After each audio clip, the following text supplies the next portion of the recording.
Good evening, everyone. Welcome to tonight's Tutor to You Revision Blast. We're joined once again by Anna and by Anne, and we're going to wish Anna a happy birthday. We can't go forward without mentioning your happy birthday. Tonight we are diving straight into approaches, looking at some of the tricky areas in approaches, some of those concepts, those terms that so often can catch people out, and we're going to get straight underway. So who's kicking us off tonight? That'll be me. Okie doke. Want to take us away, Anna?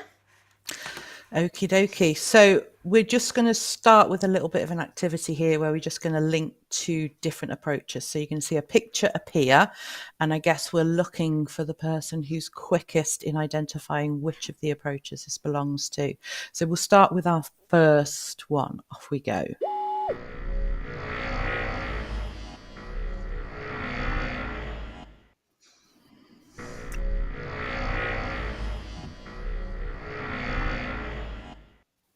Okay, think of the specification there. Which approach does that link to? So on the approaches spec, what are we thinking? Any ideas?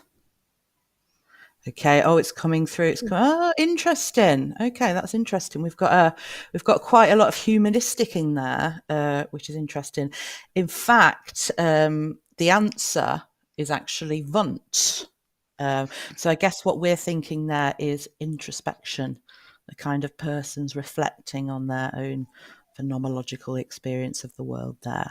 Okay, fantastic. Right, on to our next one. Let's see how we get on with this one. Off we go.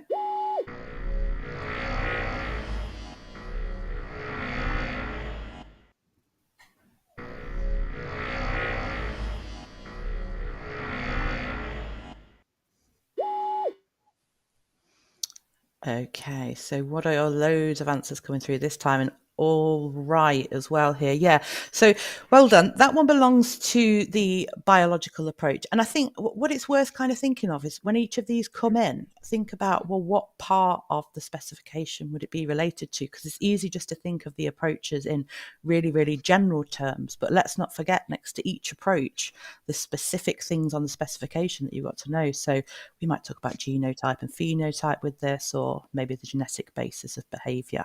Okay, next one.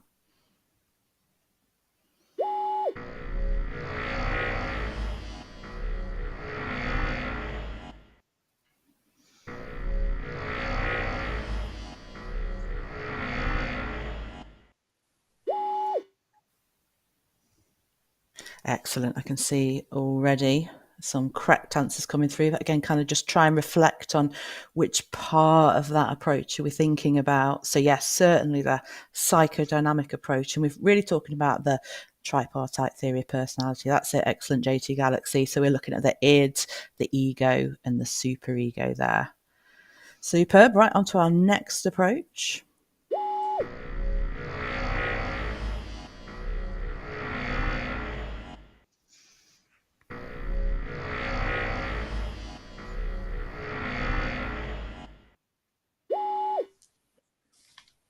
Okay, it's not obvious, that one, is it? Someone's, yeah, that's interesting. So we are on approaches. I can see an answer there that's about gender and attachment. Behaviorists there. Yeah, what we're really looking for this one is social learning theory. So we've potentially got the ideas about imitation and modeling there, maybe looking at the person in the background as potentially a role model to that young person there. Fantastic. And on to our next one.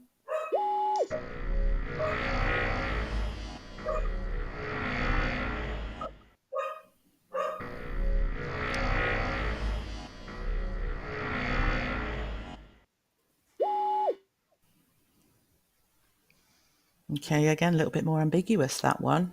Oh, there we go. We're coming. Oh, yeah, fantastic. So Anne-Maurice has got kind of spot on there, isn't it? So we're looking there for the humanistic approach, and, you know, kind of someone there looks like maybe they're having a little bit of a peak experience there as well.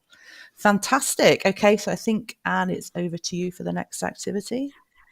Okay, so we're going to do our 30-second challenge here. So the first one, now this is thinking of the emergence of psychology as a science. So who paved the way for psychology to be a science? 30 seconds.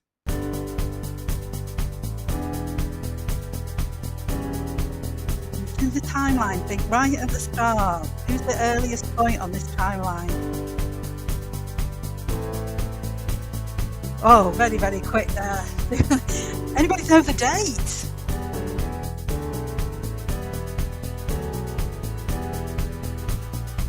Got the place.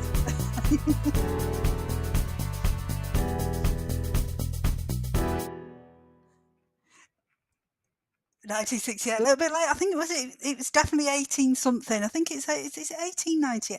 I'm not very good at remembering dates and numbers. Oh, 1874 he started, yes, in Germany, a long, long time ago. Yeah, but he definitely paved the way for psychology to be a science. Okay, sticking with the same kind of theme here. Define the term introspection. So as much detail as you can put in, you've got 30 seconds.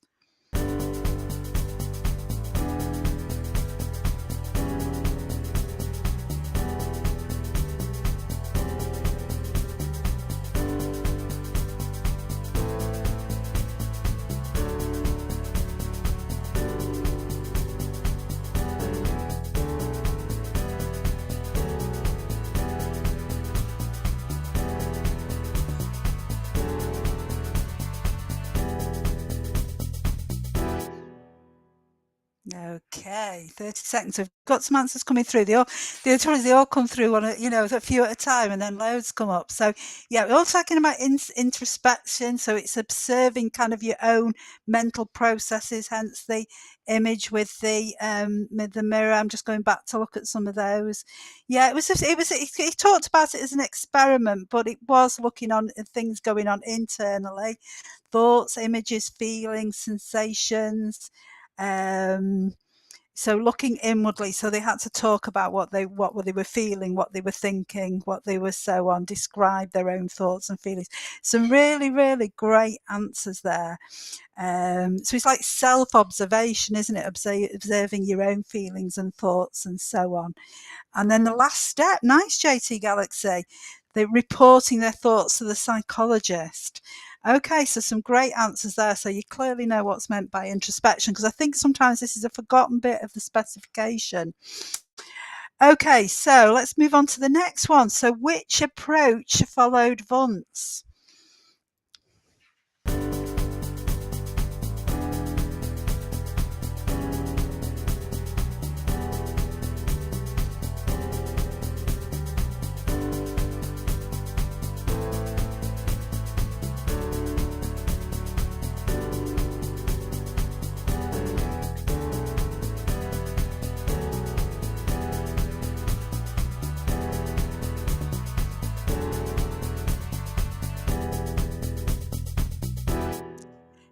Yeah, I suppose it did, because I said at the beginning the emergence of psychology as a science, didn't I? So in that kind of sense, maybe it was behaviorism. But JT Galaxy is correct, is that the psychodynamic approach was the next approach. It is earlier than behaviorism. So quite correct there. But in terms of that kind of scientific timeline, although Freud thought he was scientific, I don't think it kind of is. Great stuff. Okay, so some great answers there. Okay. And then we're over to Anna now for some true-false questions. Yeah, and just before I go into this, just to kind of reiterate something that Anne said there that's super important. Just remember, like, the first bit of the spec, and it's really easy to miss it there, isn't it? It does talk about Wundt and the origins of psychology. So it's worth thinking about, do you know which approach led to what approach and what the reasons for that? Added to that as well, don't forget at the end of the specification as well, you've got your comparison of approaches that you will need to know how to do. Right. True or false questions now. So here we've got, and this is about how well you know your spec, isn't it? Maslow, Skinner, Pavlov, Bandura, and Wundt are the only researchers quoted in the specification for attachment. And attachment approaches. And if you think that maybe that's false, who do you think's missing off that list? I'm just going to give you a few seconds to think about this. So, we're a bit split on this as well, aren't we? Okay. Bit split on this. Someone said Zimbardo. Well, that will be in that's identification, social roles, and that's in social. Somebody says Rogers is missing there. Okay. Here we go. Now that's the answer I was waiting for there. Somebody said Freud is missing. Now, the answer to that question is actually true. And you might be surprised that Freud isn't named on the specification. You know, we're not lying. You can go to AQA and check it. So Freud isn't there. Now, the reason that Freud isn't there is because he would just fall under the psychodynamic approach. So what that means for you is in the exam, you're not going to get a question on Freud. The question will be on the psychodynamic approach. So it's very, very important just to know your specification because it basically helps you figure out the nature of the questions that you're going to get. Okay, let's go for the next one. Okay, so we've got the cognitive approach is the only approach that considers both nature and nurture. And obviously, if you're talking about nature and nurture, this might be something that you're perhaps using in a comparison 16-mark question if you're doing that. What are your thoughts on that? Okay, true or false? Is it true? Behaviourist, no, question mark from Holly. Okay, so I'm saying behaviourism too. Interesting. And if you think there maybe is another approach there, maybe tell me which one you think it is that might also consider nature and nurture in its kind of understanding. That's an interesting answer there. Somebody said, I think it was Livy, about the biological approach too. That's interesting. Okay, so yes, we'll kind of get onto nice answer from Zoya there about genotype and phenotype. Well done, Zoya. There we go. So we've got false, and there are, of course, other approaches that consider nature and nurture. And yeah, so you've got your classic one really is a psychodynamic approach. And if you know your psychodynamic approach well enough, you'll understand that the id was certainly a concept that Freud believed that we were born with, whereas the ego and the superego were kind of nurtured through the environment. And love that comment there about genotype and phenotype. So even something like the biological approach, we probably label it as nature. There's a little bit of line of argument in there that there is the influence of the environment there too. Fantastic.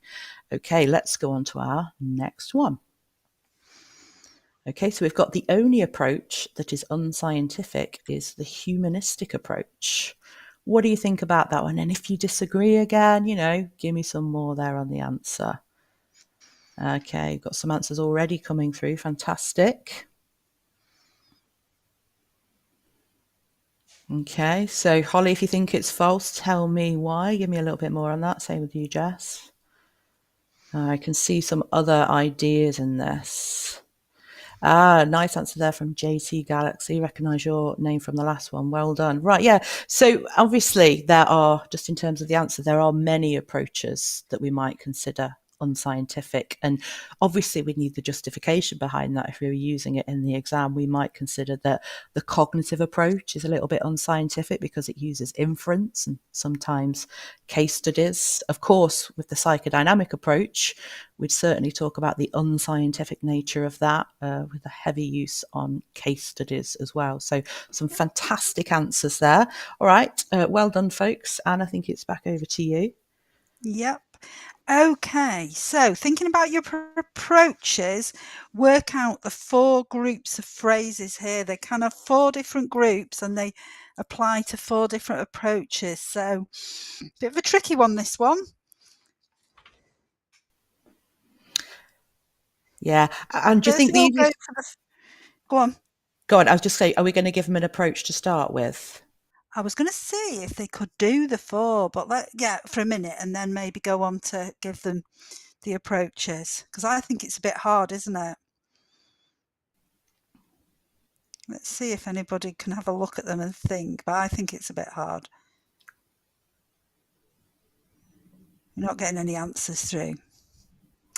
Okay, so I'll start you off. Okay, there's 4 phrases on there that apply to the biological approach.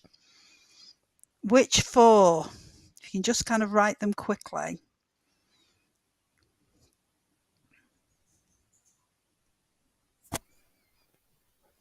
I've got a bit of a time lag my end, I think, so with the chat. So which 4 of those phrases would you say apply to the biological approach?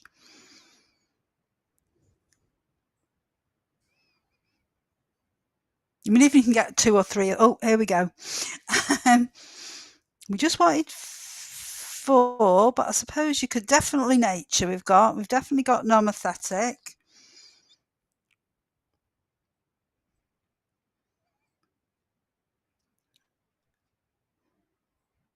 Nature, nomothetic, uses the scientific method. Some studies, I mean, the trouble with lacks ecological validity, you could probably, in some sense, say it to everybody. Nomothetic, Hannah, means, wants to produce general laws. We've got practically everything coming up. Uses nature, socially sensitive. Some can be, yeah.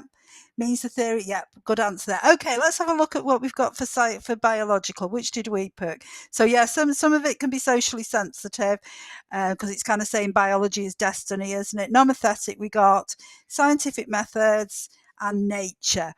Okay, so we know that there was for the biological approach, so they've kind of gone. So which for the psychodynamic approach?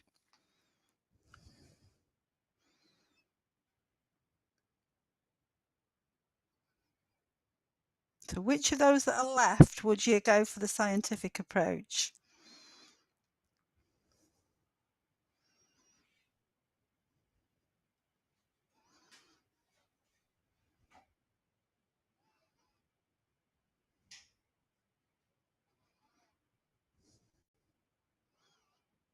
Waiting for them to all pop up at once, I know.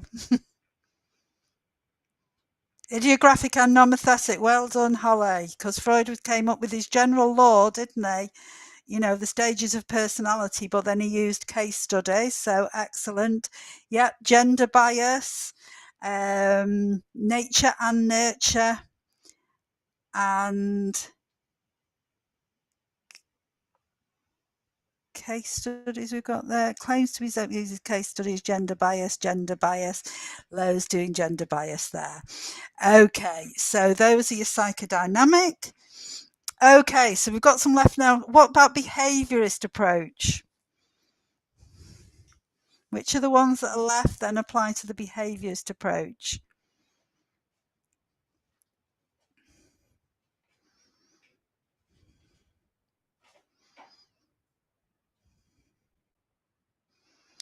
Yep, so nomothetic, extrapolation issues, extrapolation from animal studies to humans. Focus on objective and observable phenomena, things that we can actually see. And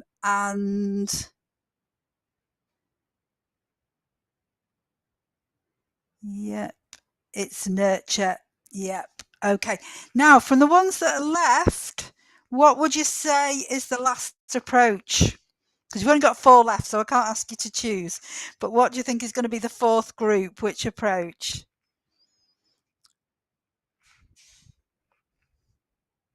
That was very quick. Reece, that was very, very quick. But yeah, the others are coming. Yeah. So the one that's left is the cognitive, because a lot of the studies, like the memory studies and things, lack ecological validity.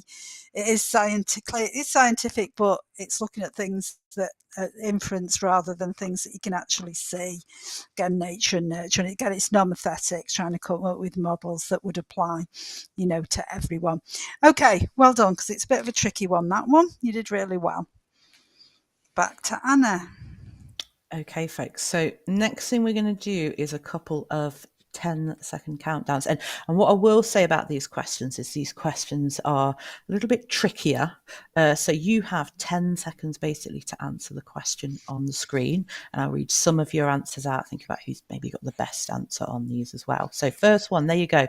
Define theoretical models. You've got 10 seconds, folks. Liftoff will start in T-minus 10 seconds.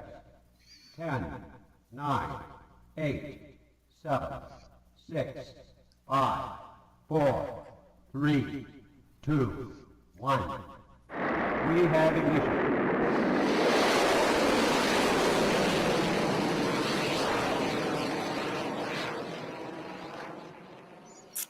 Okay, so got a answer coming through. So lots of talking about here about kind of breaking in abstract concepts down into more simpler things, or using a pictorial diagram, simplifying abstract ideas.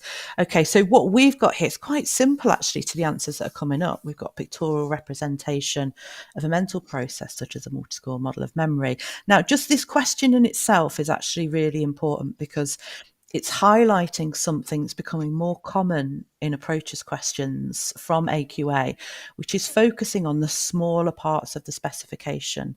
So there is nothing to stop AQA just, for example, giving you a question on theoretical models. So it's worth thinking about, well, how well do you know that? Do you know that well enough to be able to describe it, to give an example of it? So if you take one thing from this, what I would say is go and get the specification at the end of this and check your understanding of these smaller key terms. Okay, next one. Here we go. This is one of my favourites, I must say. So what is meant by peak experiences? Tricky one, this one. Liftoff will start in T-minus 10 seconds. 10, 9, 8, 7, 6, 5, 4, 3, 2, 1. We have ignition.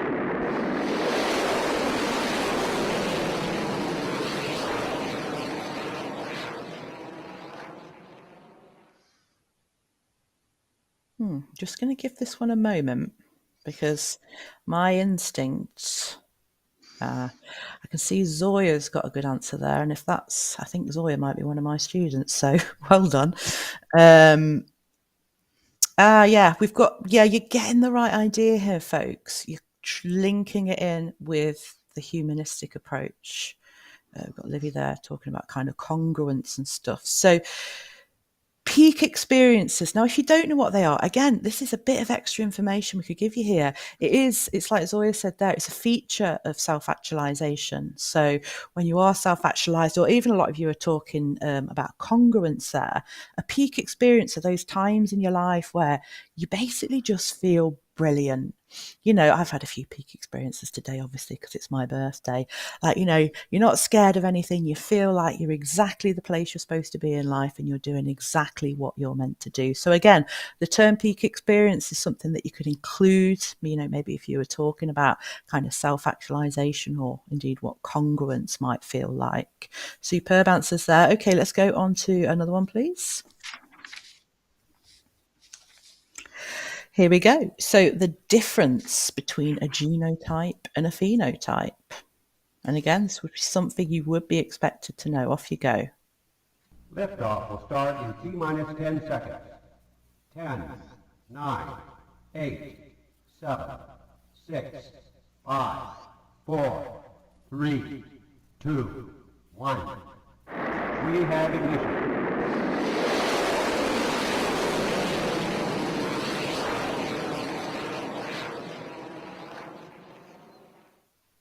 Fantastic. We've all got some great answers coming through here. Nice answer there from Hannah. So genotypes, genetic makeup. Fantastic. We're talking about influences, the environment. Yes, basically covers the answer that we've got here.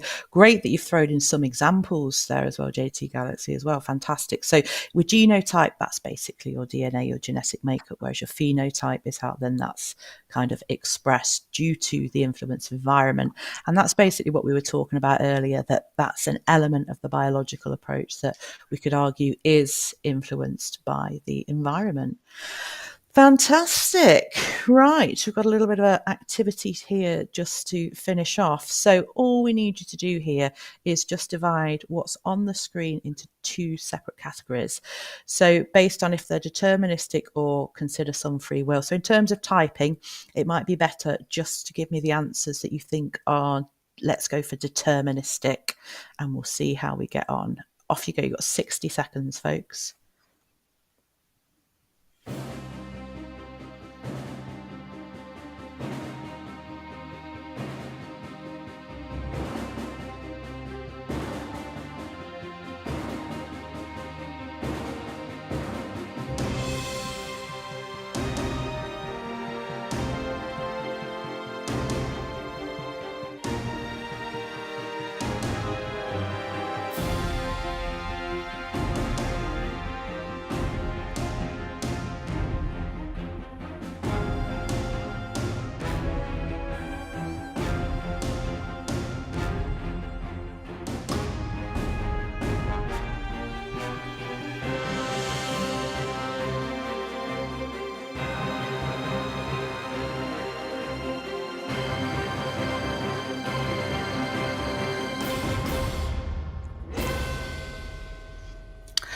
Okay, got lots of kind of answers coming through here, haven't we? Now, the way we're going to categorize them now, if we just put them on screen, you can see we've got in our determinism side, and we're talking kind of more about that. And you might not have gone on to issues and debates, but certainly harder determinism here. So the behaviorist approach obviously says behavior is determined by the environment. For biological, it's about our physiology, and psychodynamic is determined by early childhood experience, let's say.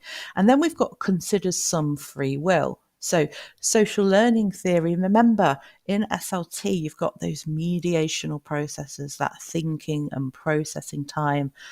Cognitive approach is all about how we kind of process information. And then, of course, we've got the humanistic approach, that element of free will.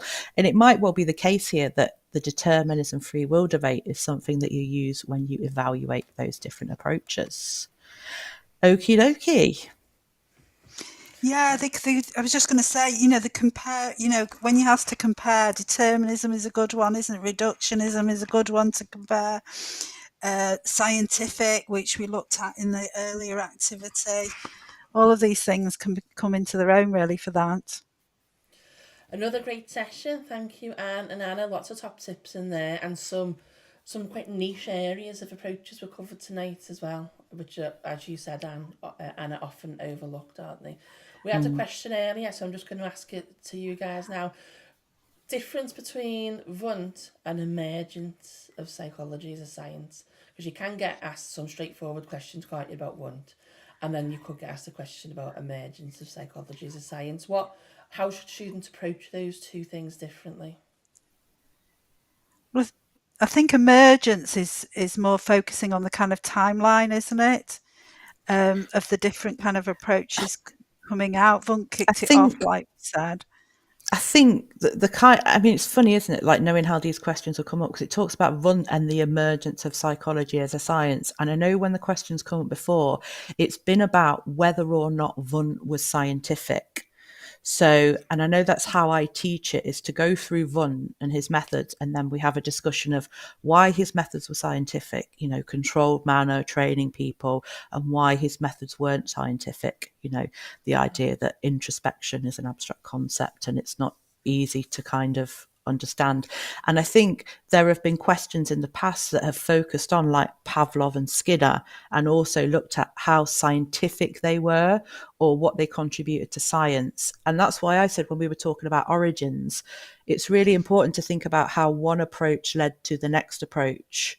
So what were the difference between the behaviorist approach and the cognitive approach? Because you tend to go back and forward in terms of scientific methods. So I think it is a bit of a bigger question, but it certainly is this idea of, is an approach scientific or not?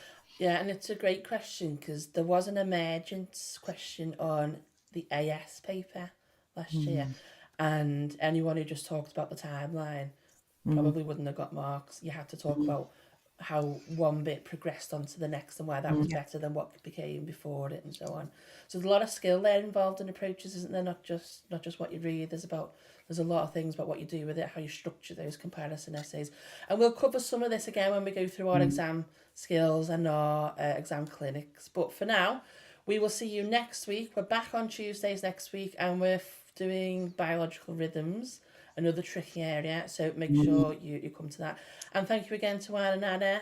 Anna, have a lovely night, and we will see you all next week. Thanks, everybody. Thanks, folks. Bye. Bye, Bye. everyone. Bye.